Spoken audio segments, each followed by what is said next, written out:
오늘 보실 말씀은 요한계시록 1장 1절과 2절과 3절 말씀입니다. 짧기 때문에 우리 한 목소리로 같이 봉독을 하겠습니다. 다 같이 시작. 요한은 하나님의 말씀과 예수 그리스도의 증거 곧 자기의 본 것을 다 증거하였느니라. 이 예언의 말씀을 읽는 자와 듣는 자들과 그 가운데 기록한 것을 지키는 자들이 복이 있나니 때가 가까움이라. 아멘. 오늘은 이 말씀 가지고 예언의 말씀을 듣고 읽는 자라는 제목으로 함께 말씀을 나누겠습니다. 지난주 수요일에 저희들이 요한계시록 1장 1절 말씀을 이렇게 묵상을 하면서 성경은 모두가 다 예수 그리스도에 관한 계시다라고 하는 사실을 우리가 확인을 했었죠. 그리고 예수님이 우리들을 아버지의 집으로 인도해 주시는 유일한 길이고 진리이란 사실도 우리가 지난주에 확인을 했습니다. 그리고 그 계시라고 하는 것이 모든 사람들에게 열려져 있지만 사실은 그 계시를 어떤 사람들만 받아들일 수 있냐면 하나님께서 특별하게 택하신 사람들에게만 받아들여지는 것이라고 말씀을 드렸습니다. 세상 사람들은 예수 그리스도의 계시를 아무리 알려줘도 사실은 그걸 받아들이지 못합니다. 그걸 이해할 수 없어요. 그래서 우리가 예수님만으로 구원받고 천국 갈 수 있다 이런 얘기를 하면 세상 사람들은 굉장히 기분 나빠합니다. 그런데 택함을 받은 백성들은 지금 당장 예수를 믿고 있지 않아도 택함을 받은 사람들에게 복음을 전해보면 그런 사람들은 굉장히 쉽게 복음을 받아들이고 자신들이 죄인임을 고백하고 신앙생활을 하시는 분들이 상당히 많이 있습니다. 당장은 아니어도 시간이 지나가면 갈수록 마음을 더 열고 결국 복음을 받아들이고 예수님 앞에 나와서 구원받은 백성이 되는 경우를 저는 아틀란타에 있으면서 굉장히 많이 확인할 수 있었습니다. 반면에 택함을 받지 못한 사람들은, 그래서 계시를 받지 못한 사람들은 항상 어떤 생각을 가지고 있냐면 예수님의 이름이 아니라 자신들의 선행을 기준으로 항상 삼으려고 그래요. 사실은 본인들도 다른 사람들과 비교했을 때 그다지 선하게 살지도 않으면서도 항상 선행을 붙들고 죽어서 천국을 가네 마네, 좋은 곳을 가네 마네, 갈 수 있네 없네 이런 얘기들을 얼마나 많이 하는지 모릅니다. 근데 왜 그 사람들이 그런 얘기를 많이 하냐 하면 그분들이 알 수 있는 것, 볼 수 있고 붙들 수 있는 것은 그것뿐이 없기 때문에 그래요. 복음의 문제를 모르고 오직 붙들 수 있는 건 내가 다른 사람들에 비해서 그나마 좀 괜찮게 살았다라고 하는 자기만족, 그것이 유일하게 그들이 붙들 수 있는 거기 때문에 그런 소리를 하는 거예요. 그런데 예수님을 믿고 예수 그리스도의 계시를 알고 있는 우리들은 예수 그리스도의 십자가의 은혜를 기억하며 감사하면서 그 감사함으로 이 땅에서 선하고 바르게 살려고 애를 쓰고 살아가는 것이죠. 그런 내용을 제가 지난 주일날 쭉 설명을 드렸습니다. 그래서 오늘 보면 2절에도 보시면 이런 말씀을 하고 있어요. 하나님의 말씀과 예수 그리스도의 증거고 자기의 본 것을 다 증거하였느니라 이런 말씀을 하고 있습니다. 요한이 우리에게 그런 것들을 다 증거했다고 하는 거죠. 그래서 1절 말씀에서 계시의 말씀을 하시고 나서 2절에서는 뭘 얘기해 주고 있는 거냐면 하나님의 말씀인 계시의 그 내용이 무엇인가라고 하는 것을 2절이 얘기해 주는데 한마디로 얘기하면 뭐냐면 그것은 바로 예수 그리스도의 증거입니다. 예수 그리스도의 증거라고 하는 말은 예수님에 관한 증거라고도 볼 수가 있고 예수님께서 하신 증거라고도 볼 수가 있어요. 왜냐하면 예수님이 하신 증거, 즉 하나님의 말씀은 모두가 다 누구에 관한 것이냐? 예수님 자신에 관한 것입니다. 이 땅에 오셔가지고도 말씀을 전할 때 그 말씀을 전하는 내용이 뭐냐면 결국은 자기에 대한 얘기예요. 요한복음 5장 39절하고 40절 보면 이런 말씀이 있죠. 너희가 성경에서 영생을 얻는 줄 생각하고 성경을 상고하거니와 이 성경이 곧 내게 대하여 증거하는 것이로다. 그러면서 40절 가면 모세를 믿었다라면 또 나를 믿었으리니 이는 그가 내게 대하여 기록하였습니다. 이렇게 말씀하고 있어요. 모세가 기록한 거 다 누구에 대한 거라고 하는 거예요? 예수님 자기 자신에 대한 것이라고 하는 거예요. 그렇기 때문에 성경에서 너희들이 성경을 상고하고 성경을 알고 있다고 한다면 당연하게 나를 믿는 것이 지극히 정상이라고 하는 거예요. 그런데 왜 너희들이 나를 믿지 않느냐? 너희들은 성경도 믿지 않기 때문에 나도 믿지 않는 것이다. 이 말씀을 지금 요한복음에서 해주고 있는 것입니다. 그래서 성경은 예수님에 대해서 증언하고 예수님 자신도 우리에게 자신을 증언해 주는 기록이 성경인데, 더불어서 요한계시록도 같다고 하는 것을 오늘 본문 2절에서 지금 요한이 우리에게 얘기를 해주고 있는 것입니다. 그래서 저는 우리 성도님들이 우리에게 놀라운 예수 그리스도에 관한 계시를 허락하시고 우리로 하여금 하나님의 자녀가 되게 하신 놀라운 사랑과 은혜들을 감사하는 가운데, 포커스가, 우리가 성경을 읽을 때마다 포커스가 어디 있어야 되냐면 그 안에서 예수 그리스도를 발견하는 데 있어야 된다고 기억하시면서 말씀 한 구절 한 구절을 바라볼 때마다 예수님을 확인하기 위해서 성경을 읽게 되기를 간절히 바랍니다. 그러면 성경을 보는 것이 달라집니다. 그런데 이제 오늘 우리가 예수에 관한 증거에 대해서 집중해서 생각할 때 중요한 것이 하나 있어요. 그것은 뭐냐면, 성경이라고 하는 책이 예수 그리스도에 관한 굉장히 비밀스러운 말씀을 해주는 계시의 책이기도 하지만, 동시에 성경은 예언의 말씀이라고 하는 것을 오늘 본문이 우리에게 얘기를 해줍니다. 3절에 보시면 이렇게 말씀을 하고 있죠. 이 예언의 말씀을 읽는 자와 듣는 자들과 그 가운데 기록한 것을 지키는 자들이 복이 있나니 때가 가까움이라, 이렇게 말씀을 하고 있어요. 제가 예언에 대해서 예전에 한번 이미 다 설명을 드렸어요. 여러분, 예언이 뭔가요? 예언이라고 우리가 일반적으로 생각하면 항상 오해를 해가지고 예언을 어떻게 이해하냐면, 미래에 일어날 어떤 일을 갖다가 지금 앞서서 얘기해 주는 것을 예언이라고 생각하는 경향들이 굉장히 많이 있습니다. 그런데 성경에서 언급되고 있는 예언이라고 하는 것은 그런 의미가 전혀 아닙니다. 특별히 구약 성경에 나오는 많은 예언자들이 있죠. 근데 그 예언자들이 선포했던 말씀들을 자세히 들어보면 미래에 관한 얘기들을 해주는 것들은 별로 없어요. 물론 그런 것이 전혀 없는 건 아니지만, 성경에 기록된 예언의 말씀은 다 어떤 것이냐면, 과거에 하나님께서 우리를 위해 행하신 사역들을 얘기하고 그것을 해석하면서 그 하나님께서 우리를 위해서 행하신 거기에 대해서 우리가 어떻게 현재 반응하고 살아가는지에 대한 얘기들을 해주는 것이 예언의 말씀이에요. 근데 특별히 예언서에서 강조하는 건 뭐냐면, 하나님께서 우리를 구원하시고 우리를 위해서 놀라운 일들을 행하셨음에도 불구하고 우리가 그 하나님을 믿고 신뢰하지 않고 헛된 것을 쫓아 살아간다라고 하는 것을 책망하는 내용들이 예언서의 거의 대부분의 내용입니다.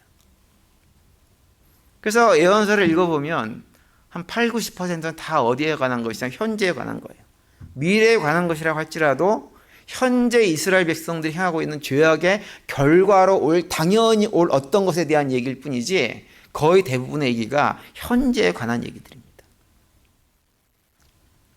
그래서 예를 들면은 그런 거죠. 이스라엘 백성들이 굉장히 이렇게 외국의 침략이나 이런 걸 위해서 어려움을 겪고 있을 때, 아니면 어떤 경제적으로 굉장히 힘든 일이 있을 때, 우리는 일반적으로 생각할 때 이것이 경제적인 문제이고 정치적인 문제로 인해서 이런 어려움을 겪는다라고 생각을 하는데, 하나님께서 그런 상황 속에서 예언자들을 보내셔가지고 어떤 얘기를 하시냐면, 야, 너희들이 지금 겪고 있는 이 문제는 정치적인 문제도 아니고 경제적인 문제도 아니야 라고 하시면서, 너희들이 지금 겪고 있는 이런 모든 고난과 어려움들은 너희가 나를 배반했기 때문에 일어난 일이야 라고 말씀을 선포하세요. 아수르 같은 나라가 이렇게 쳐들어오면 예언자를 보내가지고 어떤 말씀을 하시냐면, 너희들 이것이 너희들이 정치적이나 어떤 경제적이나 군사적인 문제라고 생각해가지고 애국 같은 데 가가지고 도움 청하고 이렇게 하려고 하는데 그거 다 헛된 일이야. 그 문제가 아니야 라고 말씀을 하세요. 그리고 너희들이 이 문제를 해결할 수 있는 유일한 방법은 뭐냐? 나에게 다시 돌아오는 거야. 나에게 돌아오면 이 문제가 해결될 수 있어 라고 선포하는 메시지들이 다 예언서의 메시지들입니다. 그래서 이사야 31장과 1절과 2절에 보면 이렇게 말씀을 하고 있죠. 도움을 구하러 애굽으로 내려가는 자들은 화했을진저 그들은 말을 의뢰하며 병거의 많음과 마병의 심히 강함을 의지하고 이스라엘의 거룩하신 자를 앙모치 아니하며 여호와를 구하지 아니하거니와 여호와께서도 지혜로우신즉 재앙을 내리실 것이라, 이렇게 말씀합니다. 너희들의 문제는 그 군사적인 문제가 아니고 나를 너희들이 앙모하지 않는 문제들인데, 너희들이 이것을 모르고 자꾸 애굽 같은 데 가가지고 도움 청하고 이렇게 되어지면 결과가 무엇이냐? 망하는 재앙을 너희들이 경험할 수밖에 없게 될 것이다, 이렇게 선포하는 거예요. 그래서 성경에서 말하는 예언이라고 하는 건요, 제가 다시 한번 강조드리지만 단순한 미래에 대한 예견을 얘기하는 것이 예언이 아닙니다. 예언, 항상 성경에서 말하는 예언은 하나님의 말씀을 지금 해석을 해가지고 현재 우리들을 얘기해 주는 거예요. 현재 우리가 어떠한 문제를 가지고 있는지, 하나님 백성으로 해야 될 일과 하지 말아야 될 일이 무엇인지, 뭘 안 하고 있는지, 뭘 해야 되는지를 갖다가 언약의 말씀을 기초로 해가지고 알려주는 것이 무엇이냐? 예언의 말씀이라고 하는 거예요. 그래서 미래에 대한 것은 다시 한번 말씀드리지만 현재 저지르는 죄악들 때문에, 주변 환경들 때문에 어떤 이유로든지 고통당하는 문제가 있을 때 결국은 하나님께서 어떻게 하시냐? 하나님 백성들, 다시 말하면 하나님을 바라보고 믿고 신뢰하는 백성들은 반드시 내가 그들을 구원해 주겠다고 또 말씀하시는 것이 예언의 말씀인 거예요. 그래서 마치 과거에 하나님께서 이스라엘 백성들을 애굽에서 노예 생활할 때 그들을 구원하셨던 것처럼 그와 똑같은 일이 지금 너희들이 고난당하고 어려움 겪지만 또다시 일어날 것이다 라고 얘기를 해주는 거예요. 그걸 선포해 주는 것이 예언의 말씀이에요. 요한계시록도 그런 책이라고 하는 거죠. 요한계시록도. 그러니까 미래에 대한 얘기가 아니고 요한계시록도 현재, 요한계시록 기록될 당시 도미티아누스 황제 밑에서 고통당하고 신음하고 있었던 성도들이 당하는 그런 모든 고난들 속에서 있을 때 그들에게 하나님께서 말씀을 예언의 말 선포하셔가지고 너희들이 지금 이런 고난을 당하고 어려움을 당하고 하지만 이 고난이 고난으로 끝나지 않고 마치 예수 그리스도께서 십자가의 고난과 죽음을 이기고 승리하셨던 것처럼 하나님 백성들이 너희들도 현재 당하는 고난과 어려움들이 영원하지 않고 결국은 끝나고 하나님의 구원의 역사가 너희들 삶 속에서 완성될 것이다 라고 하는 것을 말씀을 해주고 있는 것입니다. 그래서 요한계시록을 예언의 말씀이다 라고 언급하고 있는 거예요.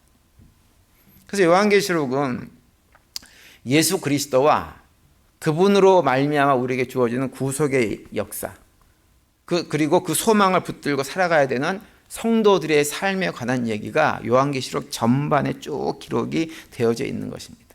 그래서 지난주에 말씀드렸던 계시라고 하는 측면에서 보면 어떤 감추어진 비밀을 하나님께서 택하신 자들에게 전해주었다고 하는 측면에서 생각해 볼 수 있지만, 예언이라고 하는 측면에서 보면 현재 종말의 시대를 고통 가운데 살아간 성도들이 어떠한 삶을 살아가야 될 것인지를 알려주는 것이 바로 요한계시록이라고 하는 거예요. 그래서 3절에서 예언의 말씀을 듣고 읽고 지키는 자들은 복이 있다 이렇게 말씀하는 거예요. 미래가 아니고 지금 당장 말씀을 읽고 말씀을 듣고 그 말씀을 지키는 자들이 복된 삶을 살아갈 것이다 라고 하는 얘기를 해주는 책이 뭐라는 거예요? 요한계시록이라고 하는 거예요. 그러니 지금 너희들한테 주시는 이 말씀을 잘 듣고 묵상해가지고 너희 삶 속에 잘 적용해서 지금 고난의 시대들을 잘 이겨나가라 라고 해서 주신 말씀이라고 하는 거죠. 그래서 우리가 요한계시록을 읽을 때 자꾸 어떤 미래에 일어날 사건으로 바라보고 해석하는 것을 관심을 갖지 말아야 됩니다. 유튜브 같은 데 보면요, 그렇게 해석하고 그렇게 설명하는 분들이 정말 많으세요. 정말 많으세요. 근데 그거 다 잘못된 설명입니다. 저는 단호하게 그렇게 얘기할 수 있어요. 그건 잘못된 설명입니다. 요한계시록 그런 얘기를 해주는 책이 아니에요. 1970년대부터 그런 얘기를 했지만 그때 2000년, 2025년, 2020년대에 일어날 일들을 얘기했던 사람들 다 틀렸어요. 맞는 사람 하나도 없어요. 지금 와가지고 또 다른 변명을 해가지고 또 2050년에 2030년에 일어날 일들에 대해서 또 얘기한다고요. 다 엉터리 얘기인 거예요. 다 안 맞는 얘기입니다. 요한계시록은 미래에 대한 얘기를 해주는 것이 아니라 고난당하는 성도들이 이 땅에서 현재 우리가 어떠한 마음으로 어떠한 고백으로 살아가야 될지에 대해서 말씀을 해주고 있는 거예요. 그래서 로마서 10장 17절에 보시면 오늘 이제 본문 3절 말씀과 관련해서 이렇게 우리에게 말씀하고 있죠. 그러므로 믿음은 들음에서 나며 들음은 그리스도의 말씀으로 말미암았느니라 이렇게 말씀을 하고 있어요. 먼저 우리가 예언의 말씀을 잘 들어야 돼요. 믿음은 어디서부터 출발하느냐? 잘 듣는 것으로부터 시작이 되어집니다. 그런데 문제는 뭐냐면 조금 전에도 말씀드렸지만 유튜브에 올라와 있는 잘못된 이상한 것을 함부로 들으면 절대로 안 됩니다. 더군다나 한번 들어보니까 요거 내 귀에 굉장히 귀를 즐겁게 해주네? 내 마음에 맞네? 이런 생각이 드는 순간 그건 피해야 돼요. 그럼 피해야 됩니다. 그거 아무거나 막 듣는 거예요. 우리가 어떤 말씀을 들을 때 그 말씀이 내 입맛에 굉장히 맞네, 나를 흡족하게 해주네, 이러면 일단 경계해야 됩니다. 우리가 그런 것들을 듣기 시작하고 그런 것들이 마음을 빼앗기 시작하면 그 길은 복된 길로 가는 것이 아니라 망하는 길로 가는 거예요. 우리 사람들은요, 우리 귀가 있지만 이 귀를 가지고 제대로 듣고 살지를 못합니다. 대부분의 사람들은 들어야 될 것 듣지 않고요, 듣지 말아야 될 것에 더 많은 관심을 가지고 듣는 것이 우리 인간들이에요. 못 들어요. 제 얘기가 아니고 예수님께서 그렇게 말씀을 하셨어요. 마태복음 13장 15절에 보시면, 이 백성의 마음이 완악하여져서 그 귀는 듣기에 둔하고 눈은 가봤으니 이는 눈으로 보고 귀로 듣고 마음으로 깨달아 돌이켜 내게 고침을 받을까 두려워함이라 하였느니라, 이렇게 말씀하세요. 사실은 말씀을 듣고 고침을 받는 게 정상이에요. 고침을 받는 쪽으로 가야 돼요. 그 얘기 뭐예요? 내가 틀렸다는 걸 인정을 하고 고침을 받는 쪽으로 가야 되는데, 우리 타락한 본성에 가진 인간들은 고침을 받기 싫어해요. 고침을 받기를. 내가 옳다는 걸 인정을 받고 싶어 한다고. 그러니까 인정해주는 나의 생각과 어떤 그의 마음의 생각들이 이렇게 딱 맞게 해주는 이런 얘기만 듣고 싶어 한다고요. 네가 옳아, 네가 틀리지 않았어, 이런 얘기만 듣고 싶어 해요. 고침을 받을까 두려워해가지고 귀 막고 눈 막고 살아가는 것이 우리 인간이라고 하는 것이 성경에서 우리한테 계속 해주는 거예요. 그래서 그러다 보니까 자꾸 이 듣기 좋은 소리만 듣는데, 요즘 유튜브 같은 데서 흔히 알고리즘이라고 그러잖아요. 그죠? 알고리즘이 뭐예요? 내가 유튜브를 이렇게 보잖아요. 보면 내가 뭘 한 가지 보면 그 본 영상이 내 마음에 든 것을 유튜브에서 알아가지고요, 내가 보고 싶어 하는 것들에 관련된 것만 계속 보여주게 만드는 것이 알고리즘이라고 하는 거예요. 이게 뭐냐면 종말의 특징입니다. 종말의 특징은요, 내가 고침을 받는 쪽으로 가는 것이 아니라 끊임없이 나를 합리화하는 쪽으로, 내가 듣기 좋아하는 쪽으로, 내 마음을 흡족하게 하는 쪽으로 가게 만든 현상이 일어나는 것이 종말 시대의 현상인 거예요. 그건 제 얘기가 아니에요. 또 성경에서 그렇게 말씀을 하고 있어요. 디모데후서 4장 3절에 보면 이렇게 말씀합니다. 때가 이르면 사람들이 건전한 교훈을 받으려고 하지 않고 귀를 즐겁게 하는 말을 들으려고 자기네 욕심에 맞춰 스승을 모아들일 것입니다. 이렇게 말씀을 하고 있어요. 세번역으로 번역한 거예요. 이게 종말 시대가 이루어지면 정말 건전한 교훈을 받을 생각은 하지 않아요. 나를 고치는, 나를 새롭게 하는 말씀은 귀담아 듣라고 하지 않고 항상 그저 내 마음을 흡족하게 해주고 나를 합리화시켜줘서 내 기분 좋게 만들어주는 이런 말을 듣기 위해서 그 욕심에 맞춰 스승들을 모아는 이런 일들을 하는 시대가 올 것이라고 하는데, 그 시대가 바로 딱 오늘날 그 시대입니다. 여러분, 우리가 귀를 열고 들어야 될 말씀은 우리를 즐겁게 해주는 말씀이 아니에요. 귀가 즐겁지 않아도 예수님의 복음의 말씀을 들어야 됩니다. 복음을 들을 때 우리에게 믿음이 찾아와요. 그런데 우리가 살아가고 있는 이 오늘날 현 시대에는 요한계시록 시절 당시에도 그랬지만 현재 우리가 살아가는 이 종말의 시대에는 복음이라고 포장된 거짓 복음들이 차고 넘치는 시대입니다. 그래서 그런 것들을 잘못 듣고 거기에 빠져 있으면 망한 길로 가는 거예요.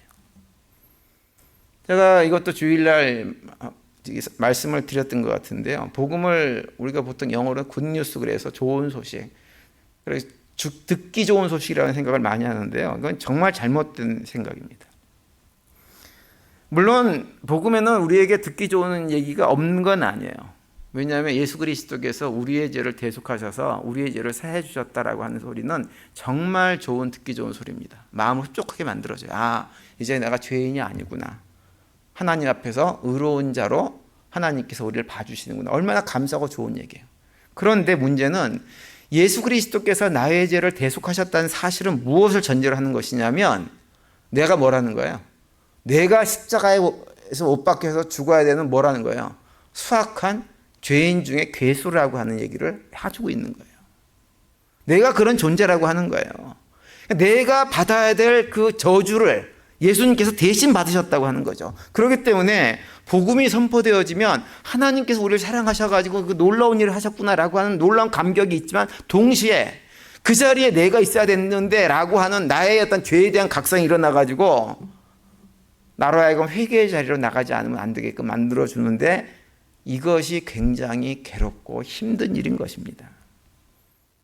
회개를 촉구하는 소리가 별로 우리 인간들은 듣고 싶어 하지 않는 거예요. 근데 예수님은 처음에 오시자마자 하셨던 얘기가 뭐예요? 사도 세례요한도 마찬가지고 처음에 선포했던 일성이 뭐냐면 회개하라, 회개하라. 회개하라, 천국이 가까이 왔다. 천국이 가까이 왔다라고 하는 소식은 굿뉴스, 듣기 좋은 소리지만 회개하라고 하는 얘기는 우리 마음속에 고통을 가져다 주는 얘기예요. 마가복음 1장 14절 15절에 이렇게 말씀하고 있죠. 요한이 잡힌 후 예수께서 갈릴리에 오셔서 하나님의 복음을 전파하여 가라사대 때가 찼고 하나님 나라가 가까이 왔으니 회개하고 복음을 믿으라 하시더라, 이렇게 말씀을 하고 있어요. 복음은 그래서 늘 듣기 좋은 소리가 아니에요. 내가 얼마나 철저한 죄인인가 라고 하는 것이 드러나기 때문에 사실은 그런 얘기를 들으면 참 괴로워합니다. 힘들어합니다. 그걸 듣기 싫어합니다. 처음에 한두 번이지 계속 들으면요 아주 짜증납니다. 근데 성경은 뭐 어떤 얘기를 하냐면 복음이 그런 성격을 가지고 있기 때문에 복음이라고 하는 것을 처음에 딱 먹잖아요. 내가 그걸 먹으면 입에는 굉장히 단데 속에 들어가면 쓰다, 이렇게 표현을 하고 있어요. 요한계시록 10장 9절과 10절 보면 그 말씀이 딱 있어요. 내가 천사에게 나아가 작은 책을 달라 한즉 천사가 가로되 갖다 먹어버려라. 내 배에는 쓰나 내 입에는 꿀같이 달리라 하거늘 내가 천사의 손에서 작은 책을 갖다 먹어버리니 내 입에는 꿀같이 다나 먹은 후에 내 배에서는 쓰게 되더라, 이렇게 말씀을 하고 있어요. 나중에 이제 요한계시록 10장을 할 때 제가 자세히 설명을 드리겠지만 이것이 복음의 특징이라고 하는 거예요. 복음을 딱 입에 넣으면, 내가 받아 먹으면 입엔 너무 달아요. 너무 좋아요. 처음에 우리가 신앙생활을 막 시작했을 때 기억을 해보세요. 하나님께서 부으신 은혜들이 있어가지고 너무너무 좋잖아요. 근데 시간이 갈수록 무엇가 보이기 시작하냐면 성령이 우리 안에 들어올 순간 죄를 깨닫게 하기 때문에 내 안에 있는 죄가 하나 둘 발견되고 그것이 폭로되기 시작합니다. 그러면 그 순간부터 어떻게 되냐면 속이 쓰리기 시작한 거예요. 이걸 어떻게 할까? 어떻게 할까? 괴롭고 힘든 거예요. 그때 그 쓰린 속을 가지고 아버지 앞에 나가서 회개하는 자리로 나아가면 믿음으로 나가는 것이지만 그것이 싫으면 반대로 가버리는 거예요. 망하는 길로 가는 거예요. 그게 복음의 특징이에요. 그래서 우리가 복음을 들었을 때 말씀을 들으면서 이것이 나를 위해서 하나님께서 나의 약점과 허물들을 또 들춰내시는구나 라고 하는 것들을 느끼면 우리가 해야 될 것은 무엇이냐면 회개 자리로 나갈 때 하나님의 은혜 가운데 우리가 한 단계 성숙하고 삶이 변화되어지고 복된 삶의 자리로 나아갈 수가 있게 되어지는 것입니다. 우리 성도님들이 신앙생활 하시면서 듣기 좋은 소리에 너무 마음을 쓰지 않았으면 좋겠어요. 듣기 좋은, 귀에 듣기 좋은, 나를 합리화시켜주는 이런 얘기가 아니라 나의 약점과 허물들을 들춰내는, 폭로시키는 이런 말씀들을 들으면서 나의 약점과 허물들이 오히려 폭로됨으로 해서 회개자로 나가서 그런 것들이 오히려 하나님의 은혜로 치유받고 회복되고 변화되어지는 그런 은혜의 삶을 살아낼 수 있게 되기를 간절히 바랍니다. 그렇게 되어지면 우리가 말씀의 반석에 든든히 세움을 입고 어떤 도전이 와도 흔들리지 않는 믿음의 길로 나갈 수가 있게 되는 것입니다. 또 한 가지 그리고 생각해야 될 것은 뭐냐면 우리가 그렇게 복음을 듣고 복음의 삶을 살고 그렇게 하려면요 꼭 우리가 해야 될 것이 있는데요. 하나님 말씀을 좀 깊이 있게 읽고 묵상해야 된다고 하는 거예요. 우리가 요즘 미디어 시대가 돼가지고 옛날에 비해서 참 책을 안 읽잖아요. 그죠? 책을 안 읽고 동시에 무엇도 안 읽냐면 책을 안 읽다 보니까 성경책도 참 안 읽습니다. 물론 우리가 이제 제가 저희 교회 와가지고 성경 통독을 하자고 해서 참석하시는 분이 한 10대 분 이렇게 저희 교회 계시는데요. 사실은 통독만 가지고 좀 부족합니다. 통독만 가지고는. 성경은 깊이 있게 묵상해야 돼요. 그래서 그 말씀을 내 삶에 적용하는 것이 돼야 돼요. 그 말씀을 깊이 알아보는 시간들이 반드시 필요합니다. 구약의 이스라엘 백성들이 그렇게 하나님의 뜻대로 살지 못하고 죄악 가운데 멸망의 길을 갔던 이유는 무엇이냐? 그 이스라엘 백성들이 하나님을 몰랐기 때문이에요. 하나님에 대한 지식이 없었기 때문에 망했어요. 호세아서 4장 6절에 보면 그 말씀을 해주고 있죠. 내 백성이 지식이 없으므로 망하는도다. 내가 지식을 버렸으니 나도 너를 버려 내 제사장이 되지 못하게 할 것이요 내가 내 하나님의 율법을 잊었으니 나도 내 자녀들을 잊어버리리라. 이렇게 말씀을 하고 있어요. 하나님을 모르면 아무것도 되어지지 않습니다. 신앙생활 자체가 되어지질 않아요. 근데 우리는 너무 성경을 읽으려고 하지 않아요. 주일날 와서 수요일날 와서 듣는 말씀으로 만족하는 경우가 너무나도 많이 있어요. 그런 말씀을 읽어야 됩니다. 읽고 묵상해야 됩니다. 특별히 말씀의 행간, 말의 의미, 말씀의 의미들을 확인하기 위해서 애를 써야 됩니다. 그럴 때 우리가 종말의 시대를 살아가면서 말씀의 반석에 든든히 세움을 입고 든든한 믿음의 신앙생활을 할 수가 있는 거예요. 잠언 2장 1절과 5절에 보면 이런 말씀이 있죠. 내 아들아, 내가 만일 나의 말을 받으며 나의 계명을 내게 간직하며 내 길을 지혜에 기울이며 내 마음을 명철에 두며 지식을 불러 구하며 명철을 얻으려고 소리를 높이며 은을 구하는 것 같이 그것을 구하며 감추인 보배를 찾는 것 같이 그것을 찾으면 여호와를 경외하기를 깨달으며 하나님을 알게 되리니. 이렇게 말씀하고 있어요. 솔로몬의 잠언이에요. 솔로몬이 자녀들에게 한마디로 어떤 얘기를 하냐면 하나님의 말씀을 열심히 찾으라고 하는 거예요. 깨달아 알기 위해서 노력하라고 하는 거예요. 솔로몬은 지혜의 상징과 같은 그런 인물입니다. 솔로몬이 자녀들에게 권하는 거예요. 하나님을 경외하는 삶을 살아가고 하나님을 제대로 알기 위해서는 그냥 대충 해서 되는 것이 아니라고 하는 거예요. 열심히 찾아야 된다고 하는 거예요. 열심히. 그 열심을 가지고 정말 이것이 내 삶의 가장 중요한 우선순위가 될 만큼 하나님의 말씀을 가까이 하는 것이 우리한테 필요하다고 하는 거예요. 그래야 신앙생활이 건강하게 되어집니다. 근데 현실은 성경 읽는 것이 참 어렵습니다. 사실은 번역에도 문제가 좀 있어요. 우리가 보는 개역 개정만 해도 사실은 어려워요. 저는 저희 교회에 와가지고 저희 교회가 개역 개정을 이미 쓰고 있기 때문에 계속 사용하지만 제가 성도님들한테 권하는 성경책은 개역 개정이 아니라 세번역 성경을 추천을 합니다. 왜냐하면 그것이 굉장히 성경을 이해하기 쉽게끔 번역도 잘 되어 있지만 잘 되어 있는 책이에요. 그런데 이제 여러 가지 이유들 때문에 한국교회에서 사용하지 않으니까 그냥 개역개정이라고 하는 거 이상한 걸 또 만들어가지고 지금 한국교회와 우리가 사용하고 있는 거예요. 근데 개역개정을 읽어보면 사실은 번역상의 문제들 때문에 그 뜻을 제대로 헤아리기 힘든 것들이 많이 있어요. 그래서 우리가 그나마 그걸 가지고도 하려고 그러면 성경을 자꾸 읽고 기본적인 어떤 훈련을 좀 해야 될 필요가 있어요. 특별히 그런 거 있습니다. 우리 실질 문맹률이라고 하는 표현이 있거든요.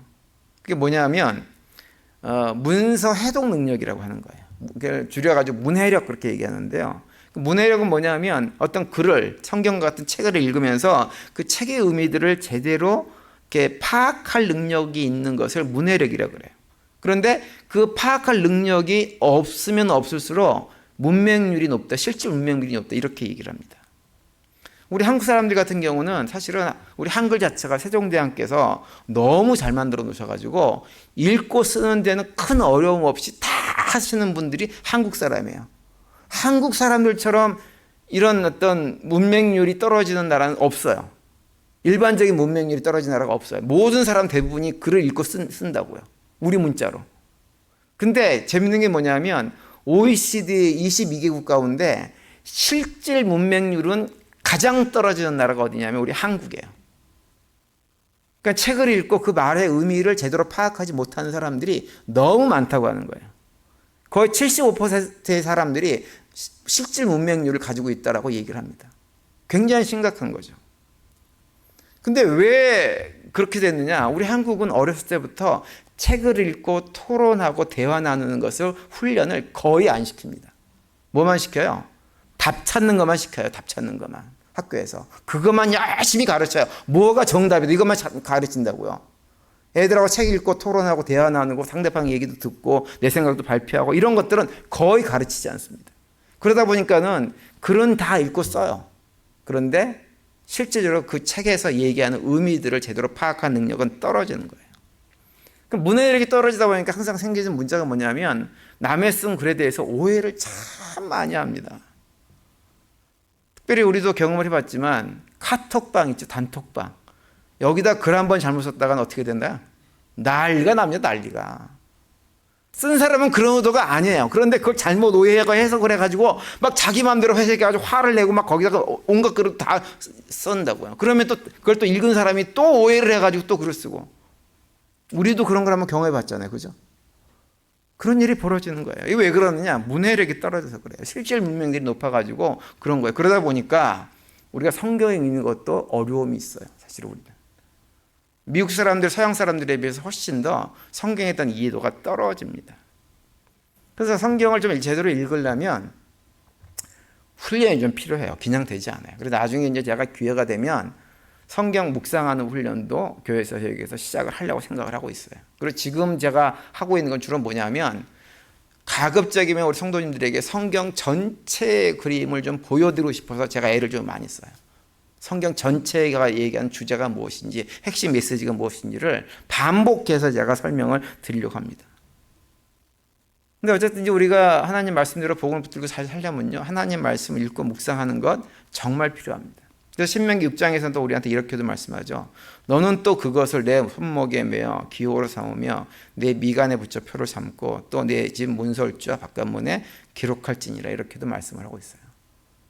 손목에 이마에 다 붙여가지고 열심히 읽고 묵상하라고 하는 거예요.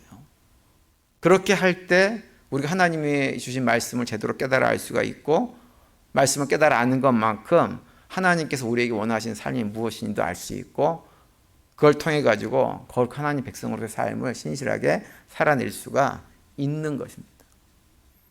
다음 주에는 그 예언의 말씀을 지키며 산다고 하는 것이 무엇인지에 대해서 말씀을 좀 드리려고 하는데요. 오늘은 두 가지만 꼭 기억을 하시기 바랍니다. 첫 번째로, 성경에서 말하는 예언이라는 말씀은 미래에 대한 얘기가 아니라 지금 현재에 관한 것이고, 요한계시록은 바로 우리 현재에 관한 얘기들을 해주고 있다고 하는 것을 첫 번째로 기억하세요.